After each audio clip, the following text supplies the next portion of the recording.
Hello बच्चों, चलिए प्रश्न को पढ़ते हैं। इसमें लिखा है कि निम्नलिखित को नापने के लिए किसी एक विधि का सुझाव दें। तो बच्चों यहाँ पर हमें नापना है कागज के एक पन्ने की मोटाई।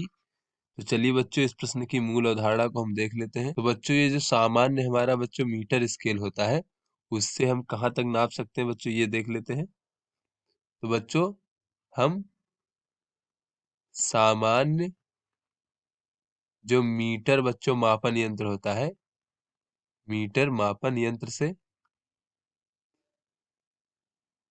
न्यूनतम बच्चों या तो 1 सेंटीमीटर या फिर 1 मिलीमीटर तक का बच्चों नाप सकते हैं। न्यूनतम मान लेते हैं बच्चों 1 मिलीमीटर तक की लंबाई माप सकते हैं। बच्चों इससे छोटी लंबाई जो है सामान्य हम मीटर स्केल से नहीं नाप सकते हैं। तो चलिए बच्चों इस प्रश्न को हल करते हैं। तो बच्चों यहाँ पर कहा जा रहा है कि यहाँ पे हमें कागज के एक पन्ने की मोटाई को ज्ञात करना है बच्चों। तो कागज की एक पन्ने की मोटाई तो बच्चों बहुत ही कम होगी।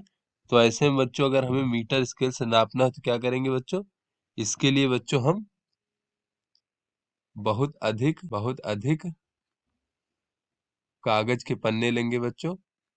कागज के पन्ने यहाँ बच्चों लिख लेते हैं, लगभग 100 पन्ने अगर ले लें हम, लगभग 100 पन्ने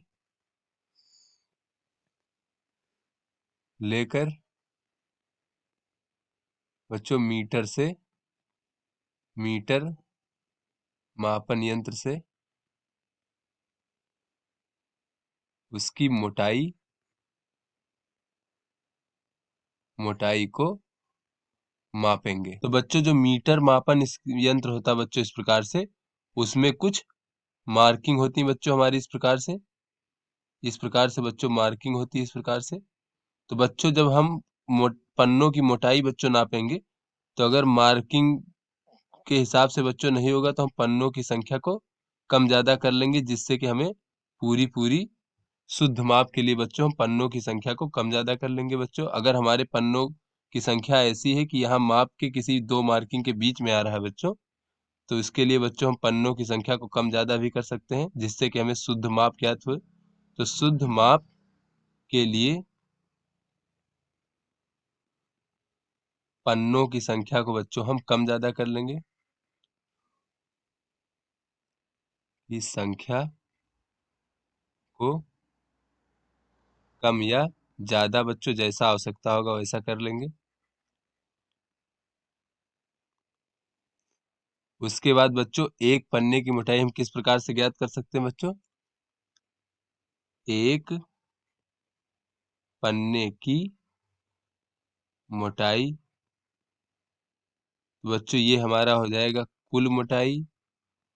बच्चों जो हम मीटर स्केल से ज्ञात करेंगे कुल मोटाई भागे बच्चों जितने वहां पर पन्ने होंगे बच्चों कुल पन्नों की संख्या।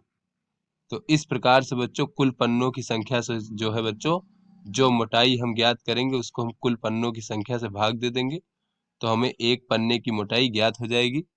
तो आशा करते हैं बच्चों ये आपको समझ में आ गया होगा। धन्यवाद।